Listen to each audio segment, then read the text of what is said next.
एक बिरहा मैं आपके सामने गाकर भेज रहा हूँ। अभी अभी नई घटना जो प्रदेश नहीं बल्कि कई देशों में हलचल मचाने का काम किया है। भैया हो, नाम सुखदेव सिंह गोगामड़ी, चर्चित नाम है। हर संगठन हर समिति के लोग जानते हैं। भैया हो, भूमिका में भाव लगल, आजा।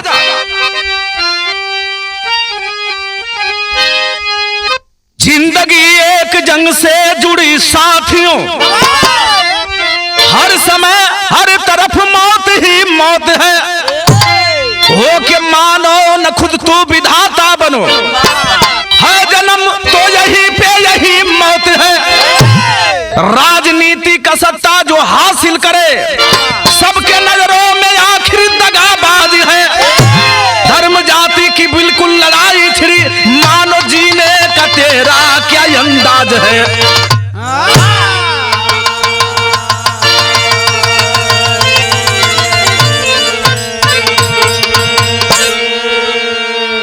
आज हर लोगों की लड़ाई कुर्सी की चल रही है, संगठन की चल रही है, लोभ लालच की चल रही है। आखिरकार जहां भी देखिए सिर्फ लड़ाई है, मुझे अधिकार मिल जाए, मुझे सत्ता मिल जाए, मुझे वैभव मिल जाए।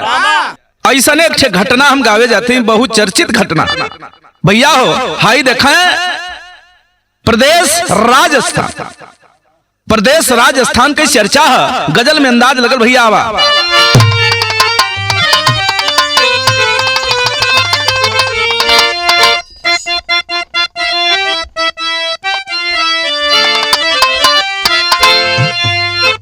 अरे मुसलमान नमाज पढ़ लो, हे सूरज भैया, अरे ये मुसलमान नमाज पढ़ लो, अभी मेरा सर कटा नहीं है।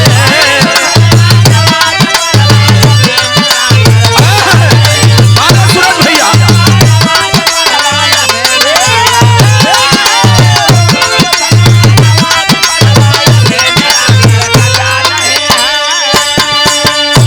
अरे ये मुसलमान नमाज पढ़ लो, अरे अभी मेरा सर कटा नहीं है। अरे हुसैन ने जो दिया शहादत, हे सूरज भैया, अरे हुसैन ने जो दिया शहादत, अरे वैसा कोई दिया नहीं है।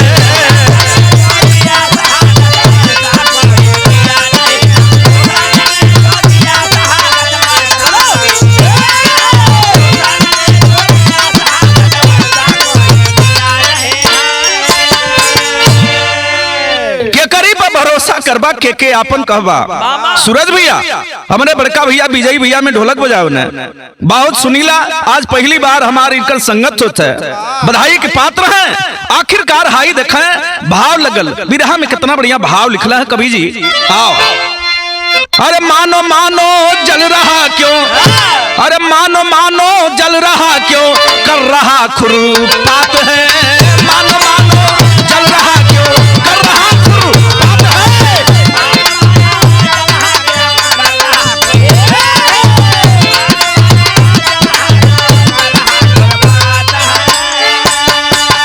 अरे मानो मानो जल रहा, अरे क्यों कर रहा खुरपात है। अरे जुर्म की आधी बनकर बैठा, हे भैया सूरज भैया, अरे जुर्म की आधी बनकर बैठा, अरे सब पर करता घात है।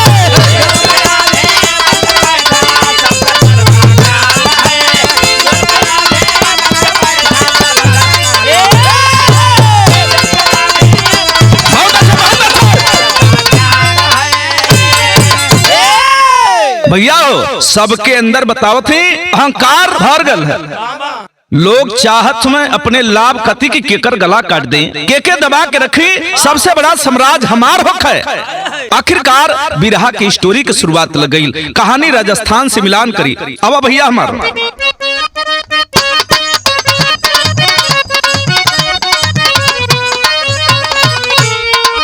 हमरे उस्ताद नंदलाल रवि जी गावल, हमें तो लूट लिया मिलके हुस्न वालों ने, हमें तो लूट लिया मिलके हुस्न वालों ने, गोरे गोरे गालों ने, काले काले बालों ने।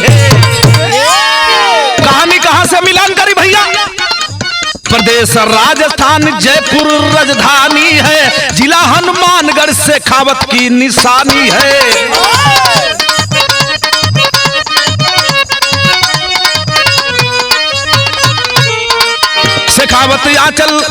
शेखावत आंचल पिता सुखदेव बेटा है, हुआ है भर्ती करणी सेना को तब चेता है।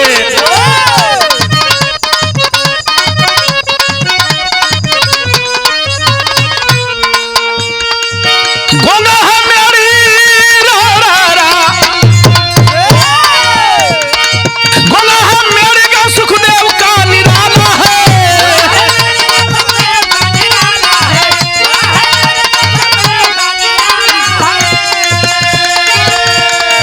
गोना है मेरे का सुखदेव का निराला है, जहाँ विधान सभा दादरा भी आना है।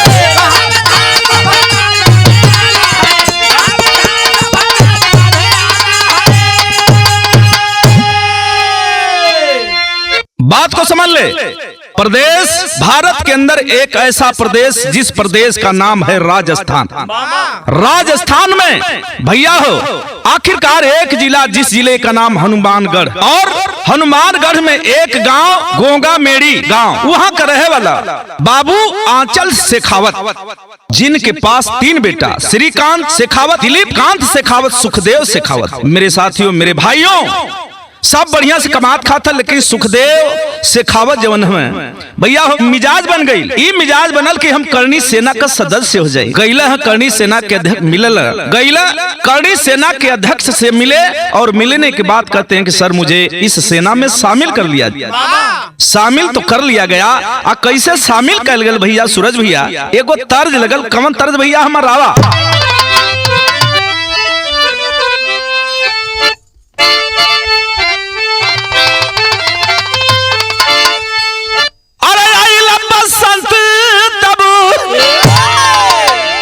पुरानी तर्ज है, लेकिन गवला में इतना लचक है धीरज भैया कि मजा आ जाए।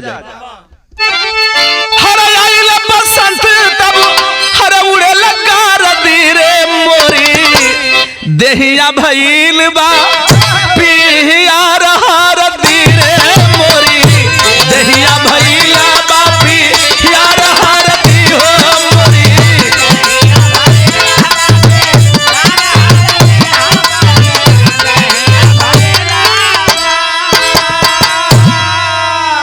सुखदेव साहब जब ए भैया हाई देखा है करणी सेना में भर्ती भइला तब भयल का, अरे करणी सेना में जाके, अरे करणी सेना में जाके, अरे भइला भर्ती हो जा। सुखदेव का किसा मतबू तारे आरती हो जा। सुखदेव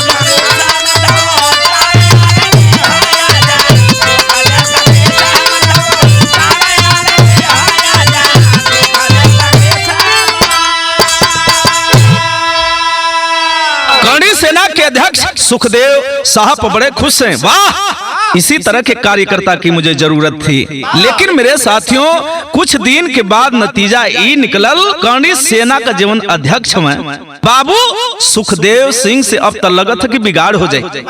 पिता कुछ दिन हुआ, अरे एक दिन बिगाड़ हो, राजपूत शेर बनी करेला दहाड़ हो।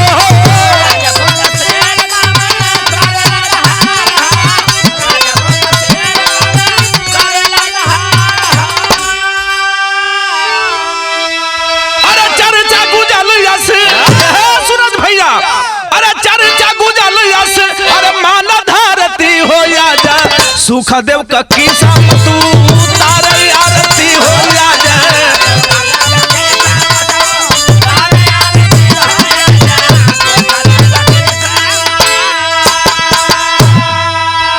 भैया हो 2006 में बाबू सुखदेव शेखावत भैया हो देखा करणी सेना में सदस्यता ले ले। और कुछ ही दिन न बीतल हाई देखा करणी सेना के अध्यक्ष से बिगाड़ हो गए, तो सोच पड़े कि मैं क्यों नहीं अपना एक दल बना लूं। तो आज श्री राजपूत करणी सेना का भैया हो बाबू आखिरकार वो न्यू डलना। आज जब न्यू डलना तो लोग इनसे इतना जल्दी जल्दी जुड़े लगना कि संख्या बढ़े लगल। भैया हो कुछ ही दिनों में चर्चा का विषय हो गया। चारों तरफ हाई देखे सुखदेव शेखावत भैया हो एकदम चर्चित हो गई ना। ये चर्चा सुन के आनंग पाल इनके संगठन से जुड़ गया। और दोस्ती हो गई। जब जरूरत पड़ती अनंग पाल आखिरकार हाई देखे सुखदेव शेखावत का बहुत मदद कर बहुत मदद करत में अब दोस्ताना का नाता निभत है। लेकिन सुखदेव शेखावत के बल पर अनंग पाल चारों तरफ देखा फल रहा है, फूल रहा है। जहां चाहता जो मनमानी करता, जहां जो चाहता वो करता। लेकिन हाई देखा ये बात का चर्चा हाई देखें मेरे साथियों लॉरेंस बिश्नोई को जब पता चला तो वो समझ गया ओ ये मेरा दुश्मन है। अनंग पाल जा करके सुखदेव शेखावत से मिल चुका है ना, तू कब तक बचेगा। हाई देखा तर्ज लगल, कौन तर्ज भैया हमारा वा।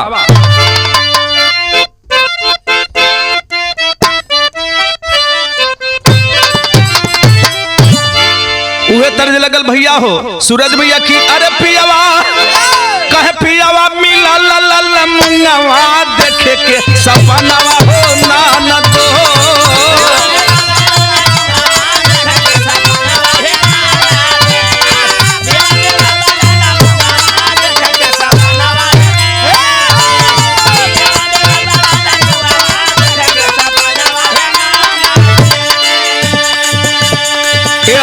अनंग पाल की भी चर्चा होने लगी जोर शोर से। अरे पाके सुखा देव का सहारावा गरज यारावा हो बाबूजी।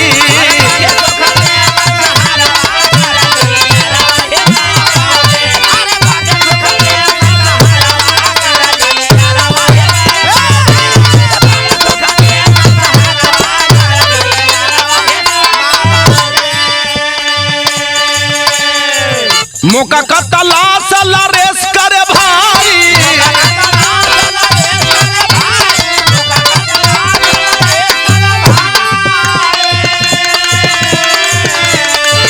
अरे हमारे निशानावा से बचे नहीं पाई।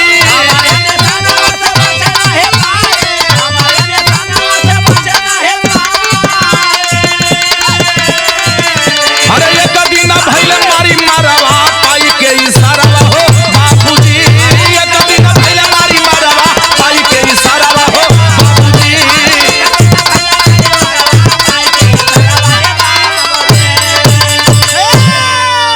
भैया हो 24 जून 2017 का समय है।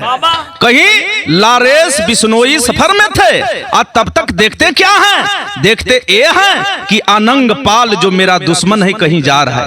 रास्ते में ही भिड़ंत हो गई, गोलीबारी शुरू हो गई। तनिक समय न लगल हाई देखाए लॉरेंस बिश्नोई के लोग जो थे मार गिराए अनंग पाल और वहां से भैया हो भाग गए।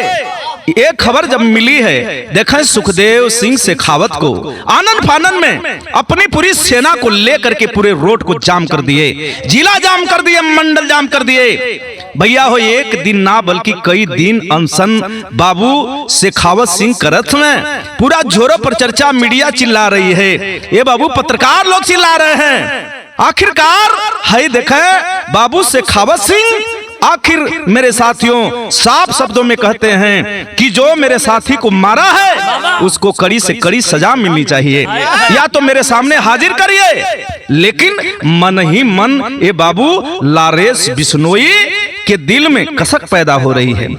मौका तलाशत में ये चर्चा का विषय बना है और चर्चा का विषय बनल है बाबू। ये चर्चा सुन के राजू थिएट नाम का एक व्यक्ति था जो क्रिमिनल था, सुखदेव से आकर के मिल पड़ा। जब सुखदेव से मिला है तो बोल पड़ा साहब आपके मैं शरण में रहना चाहता हूँ। ठीक है, अगर आप और हम एक हो जाते हैं तो लॉरेंस बिश्नोई को मारने में कोई वक्त नहीं लगेगा, बहुत कम ही समय में हम लोग मार देंगे। लेकिन भयल का भैया हो टेरी में भाव लगल, आजा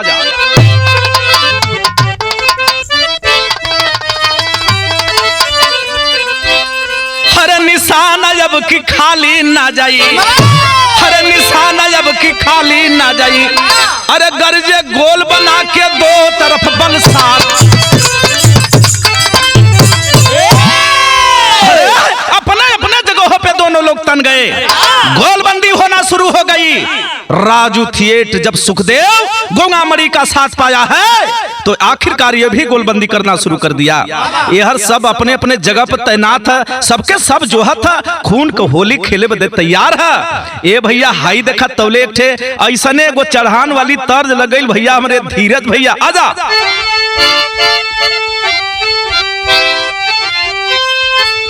ए सूरज भैया हमारे बड़का भैया विजयी भैया गावेला, अरे झूलनिया का गुजवा, अरे झूलनिया का गुजवा, अरे झूलनिया का गुजवा, अरे टूटल हो राजा, अरे जवनिया में गरिया छूटल हो राजा।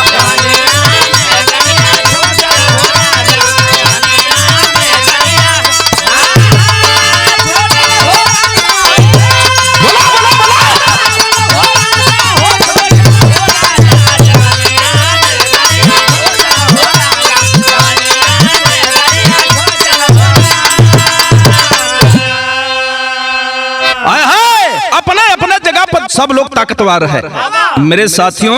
हाई देखें लॉरेंस बिश्नोई किसी से कम नहीं है मेरे साथियों। इसके पास भी गोलबंदी बहुत टाइट है, लेकिन इधर सुखदेव का साथी जो राजू थिएट था ये भी कम नहीं है। दोनों तरफ से तने लोग हैं। जब तनल हम तब भाव लगल भैया हमारा बा, अरे दोनों तरफ रे गरजे भैया, अरे दोनों तरफ गरजे गरजे बहादुर, अरे दोनों तरफ गरजे, अरे बागी बाबू जिगर बिचवा लगली आगी हो बाबू।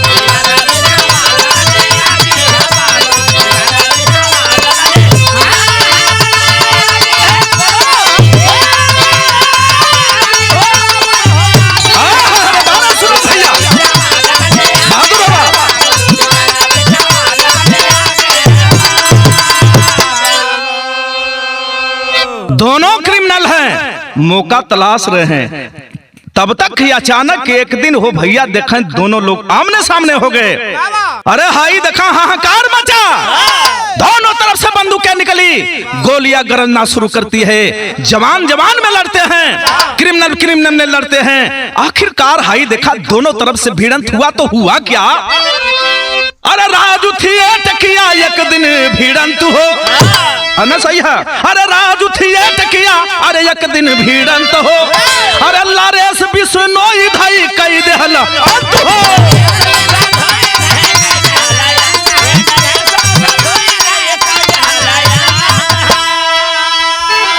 अरे सुखदेव के तन लगला भैया सूरज भैया, अरे सुखदेव के तन लगल आगी ये बाबू जिगर बिचवा लगली दागी हो बाबू।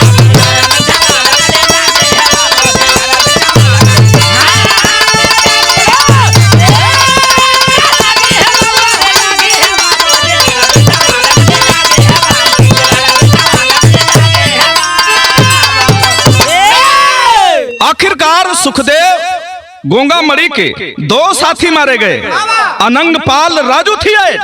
दिल में कसक है, इसका बदला तो मैं लेके ही रहूंगा। सरकार सुने या न सुने, मेरी सुनवाई करे न करे, लेकिन मेरे पास संगठन मजबूत है, मेरे पास व्यवस्था है। मेरे साथियों सुखदेव सिंह शेखावत मन बना लिए हैं कि अब लड़ाई आर पार की हो के रहेगी।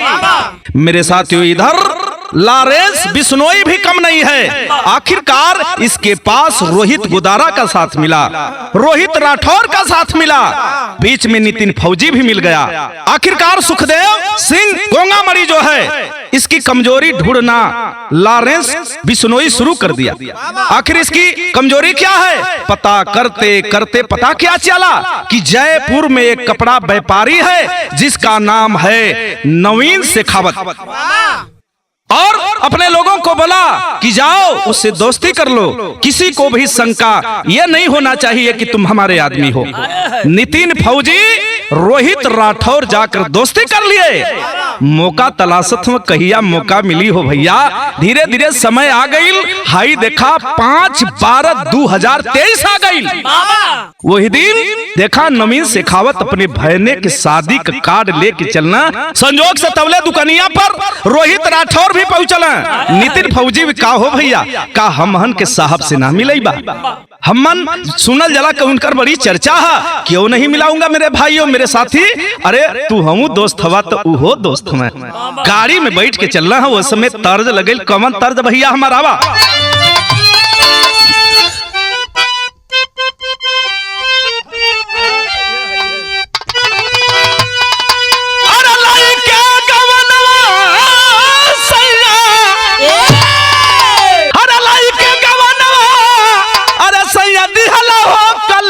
की विदेशवा उहे दर्ज लगल भैया हमारे नटराज स्टूडियो के मालिक महोदय। अरे लाई के गवनवा सैया, अरे दिहला हो कल सवा की विदेशवा, कि विदेशवा अरे गैला ना हो बलम जी, विदेशवा गैला ना हो बलम जी।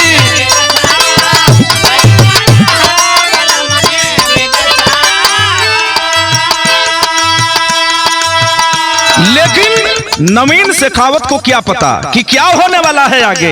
ए बाबू, यह स्कॉर्पियो गाड़ी में आखिरकार नितिन फौजी बैठा और रोहित राठौर बैठा। चल देते हैं गाड़ी लेकर के। भैया हो, अपने साथी से एक साथी मिलने के लिए, निमंत्रण देने के लिए पहुंचने वाला है। होता क्या है भैया हमारा, अरे चल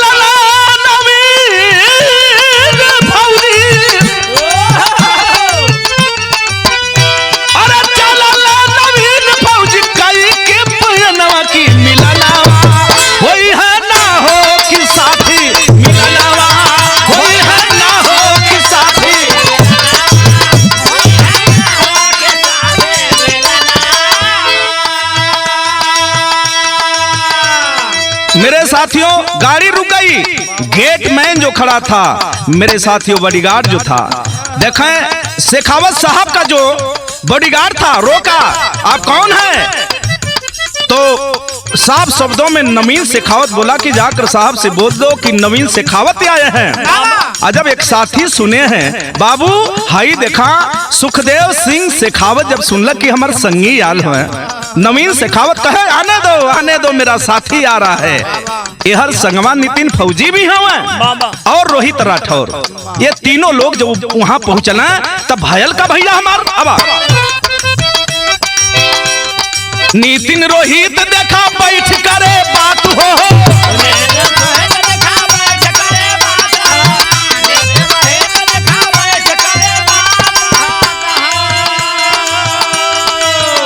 अरे पूछे न सुख देवा कमन बाटे घाट हो।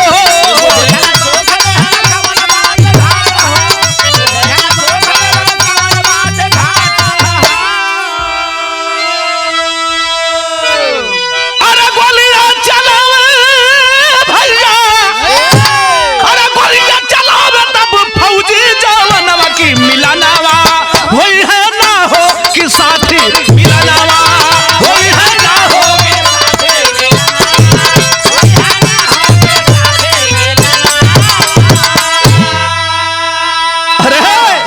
नजरों से रोहित राठौर ताकता है और तब तक नितिन फौजी निकाल कर हथियार तड़ातड़ चलाना ही शुरू कर दिया।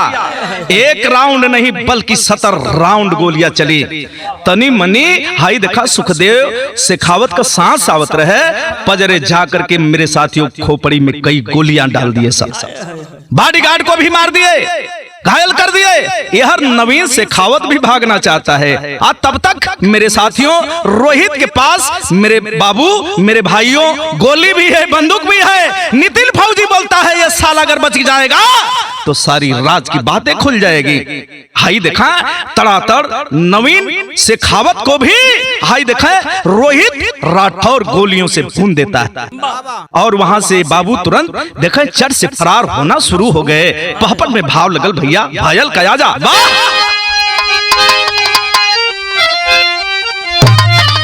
यार। मेरे साथियों काम को अंजाम दे करके दोनों नितिन फौजी और रोहित राठौर वहां से भागे और जब रोड पे अइला तो भैया एक ठे स्कूटी वाला मिलल। स्कूटी वाला के सामने जोर से फायरिंग कैला, स्कूटी वाला डरन कई कलैया खा गए। तुरंत गाड़ी पर बैठे वहां से फुर हो चले। यह हाहाकार मच गई सोशल मीडिया में मेरे साथियों। अरे सुखदेव सिंह गोगामड़ी की हत्या हो गई। चारों तरफ समय न लगा ए बाबू, हाहाकार मच गया। भायल का पहपड़ में भाव लगल, भैया आजा हमार।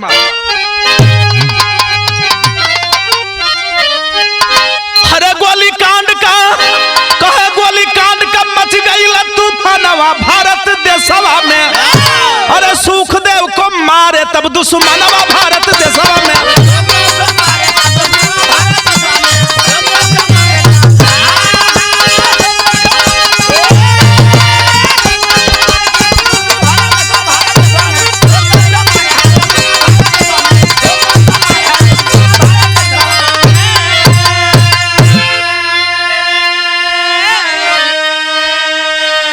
एक मीडिया नहीं, हजारों हजारों चैनल आने में समय नहीं लगा। सारे चैनल दिखा रहा है, सारा चैनल बता रहा है। लेकिन भैया हो, फोन के द्वारा रोहित गोदारा को जो फोन किया गया तो साफ शब्दों में रोहित गोदारा कहते हैं कि सारी जिम्मेवारी मेरी है। मैं अभी किसको किसको मारूंगा, अब तो समय आएगा, वक्त आएगा तो मैं बताऊंगा। मेरे भैया मेरे बाबू, हाई देखा लारेंस बिश्नोई का बहुत बड़ा गेम है, बहुत बड़ा गिरोह है। आखिरकार भैया हो बाबू, हाई देखा चारों तरफ पेपर चिल्लात, मीडिया चिल्लात, लोग चिल्लात में चर्चा का विषय बनल है। लेकिन हुआ क्या भैया हमारा बाप? अरे गोली कांड का सुन के सब ही अरे लोग गयल घबराई हो। पुलिस प्रशासन मीडिया कर्मी अरे गईला तुरते धाई हो। कहे जरदिया नवा तुरते गए बुझाई तब यंगनवा में। अरे सुखदेव को मारे हैं दुश्मनवा दे छनवा में। भैया हो हाई देखा, लेकिन पकड़ो पकड़ो धरो धरो कौन पकड़ेगा? हथियार लैस थे। जब इतने बड़े लोग को मारने वाला मार देता तो कौन पकड़ेगा? कौन अपने सीने में गोली खाएगा? कोई माई का लाल उन लोगों को नहीं पकड़ सका, वो भाग गए। लेकिन अभी भी चर्चा का विषय बना है। आखिरकार ए भैया ए बाबू, ये चर्चा के विषय व्यवस्था को देख करके कवि जी एक भाव लिखना, आल्हा में का लिखना, धीरज भैया आजा।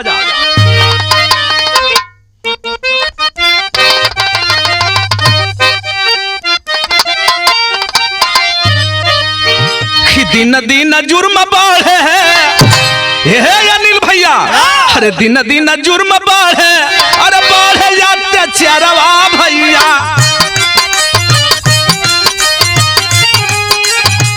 काहे प्रशासन नहीं कर ले विचार।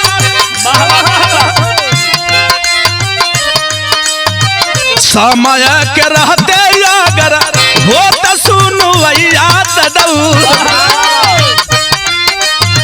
जय प्रशासन होई जय हई मनदार। चोरी छिनैती बढ़े बढ़े अत्याचारवा भैया। काहे सरकार नहीं करत बा विचार।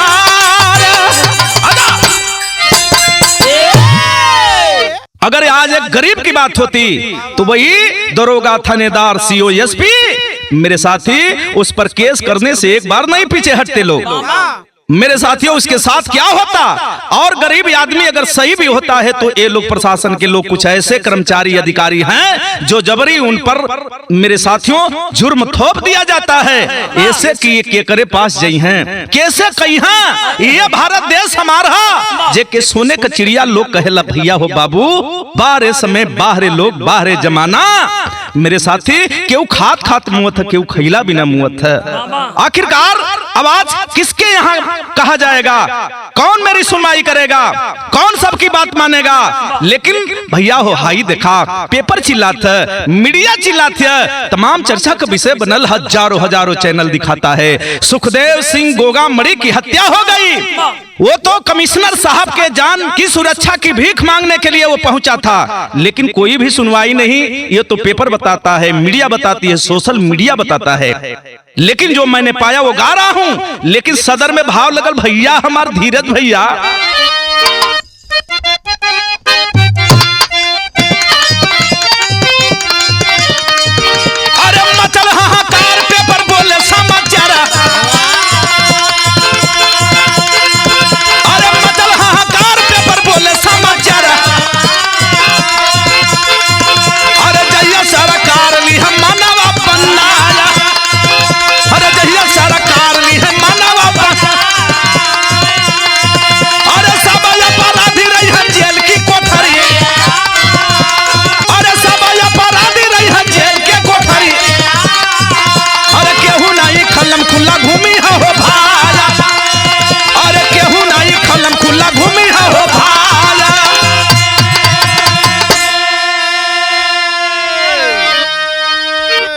5/12/2023 का वो दिन और रात गमगीन हो गया।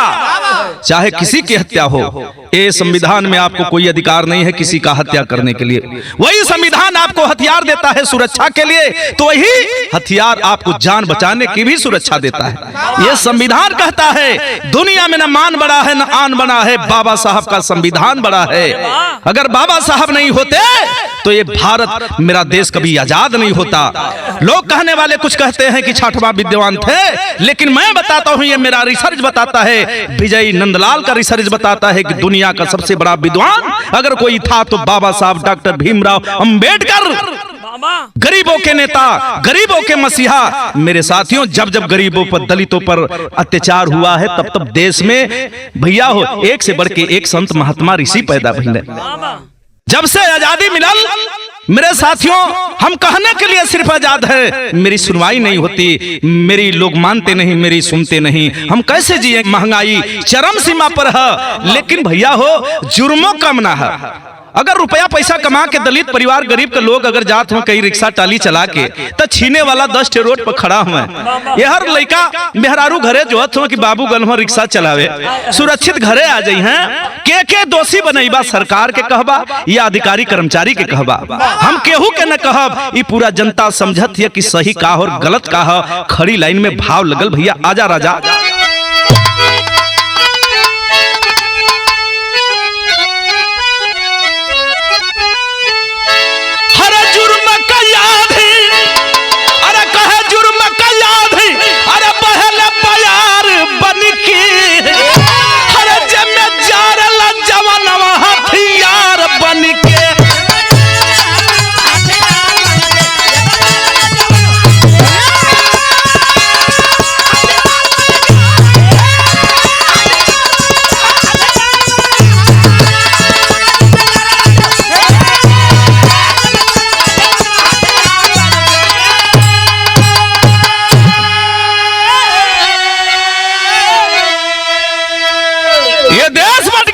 ये वतन बट गया, सिर्फ प्रधानमंत्री के कुर्सी के कारण बटा। जिन्ना साहब पाकिस्तान के प्रधानमंत्री बने, पंडित जवाहरलाल नेहरू भारत के प्रधानमंत्री बने। जैसे एगो बच्चा, दो गो लड़का हुए और एगो खिलौना है, एगो खिलौना बदे जब जीत होला तो ये होला कि आधा आधा बांट। ये तो भारत देशवे के लोग बांट देले भैया हो। लेकिन ये मेरा देश, ये मेरा वतन सबसे प्यारा है। घबराने की जरूरत नहीं है। अगर किसी काम का अति होता है तो अंत होना तय है। अति का ज्यादा न बरसना, अति का भला न धूप, अति का ज्यादा न बोलना, अति का भला न चुप। अगर किसी काम का अंत होता है तो अंत होगा।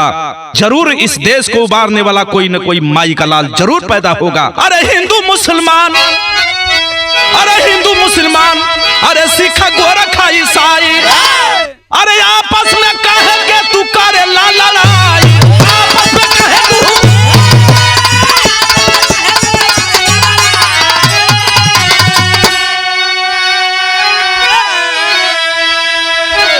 अरे भाई का रहा, अरे भाई का भाई तू सिंगार बन की, अरे भाई का भाई, अरे तू सिंगार बन की, अरे जब में जा रहा जवानवा हथियार बन के।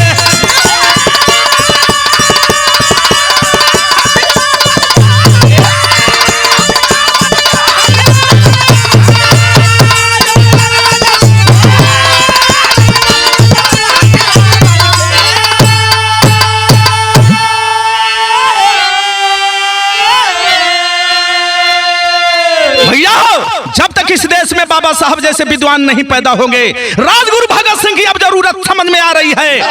देश को बचाने के लिए, देश को उस मुकाम पर पहुंचाने के लिए, इस भारत को फिर सोने की चिड़िया बनाने के लिए। अरे जागा हो जवान, अरे जागा हो जवान, अरे हमारे देश के जवानवा, अरे खतरा में पड़ल बाटे भीम का संविधानवा।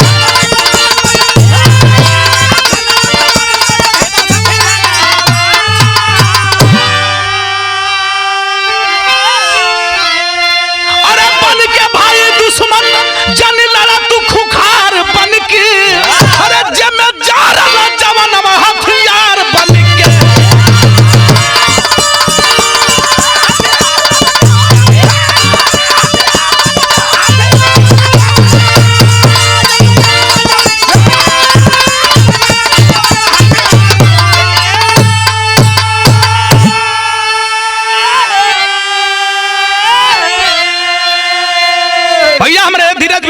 हारमोनियम पर और ढोलक पर सूरज भैया हमारा बड़का भैया जे के अपन हम आदर्श मानीला बिरहा में विजय लाल नाम है विजय लाल तो काम भी विजय लाल की तरह है। हमारे उस्ताद नंदलाल रवि भैया हो जे के लोग सलाई रिंच कहेला, लेकिन संजय सोम द मास्टर इन ब्लास्टर रिंच में ठेला में लगाला, साइकिल में लगाला, मोटरसाइकिल में लगाला, हवाई जहाज में, ट्रक, बस कुल लग जाए। गुरु बिहारी गुरु गणेश गुरु राम लाल जी पावन, ये भैया मुन्ना बहादुर भैया गुरु बिहारी गुरु गणेश गुरु रामलाल जी पावन कथन करे बीजा फौजी लागे कि सुहामन निशाना जब की खाली ना जाए